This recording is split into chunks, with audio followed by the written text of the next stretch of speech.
বিরতির পর স্বাগত। নির্বাচনকে সামনে রেখে ইতিমধ্যেই নির্বাচনী যুদ্ধে অবতীর্ণ প্রত্যেকটি রাজনৈতিক দল জনসংযোগে ব্যস্ত রয়েছেন। শাসক বিরোধী প্রত্যেকেই পিছিয়ে নয় সিপিআইএম দল। ইতিমধ্যেই 43 করবুক বিধানসভা কেন্দ্রে আজ দেখা গেল সিপিআইএম পার্টির তরফ থেকে একটি মিছিল শিলাছড়ি বাজারের চারদিক সেই মিছিলটি ঘুরে শিলাছড়ি সিপিআইএম পার্টি অফিসের সামনে এসে শেষ হয়। তারপর একটি বাজার সভার আয়োজন করা হয়েছে, যেখানে সিপিএম দলের নেতৃত্বরা বিভিন্ন বিষয় নিয়ে কথা বলেছেন। কর্মী সমর্থকদের উদ্দেশ্যে তারা ভাষণ রেখেছেন। কি বলছেন সিপিএম দলের নেতৃত্বরা শোনাবো।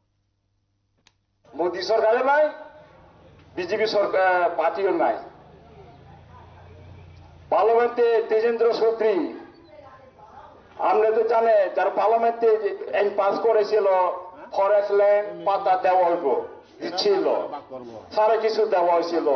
এগিয়ে দিয়া জনগণ কিছু অত চলে এগিয়ে দেখতে পারে না। এখন 2 দিন হলে ফরেস্ট কাটবো, 3 দিন হলে ফরেস্ট কাটবো, পাতা ল্যান্ড দেওয়া হতো না, পাতা কাগজ বাতিল করা হইব, এতটুকু দিন দিন দিন দিন চালাইতেছে। এখন আমরা তো জানে বিজেপি যতদিন থাকে ত্রিপুরাতে আরো বাড়বো, ফরেস্ট জোন বাড়বো, রেগা মজুরিও ঠিক মতো হইতো না। আমরা তো জানে এবারে ইলেকশনে আপনার চিন্তা করবেন আগে 3-4 জন বক্তাই আপনার কাছে বক্তৃতা ইয়া করলো, আপনি তো চিন্তা করবেন।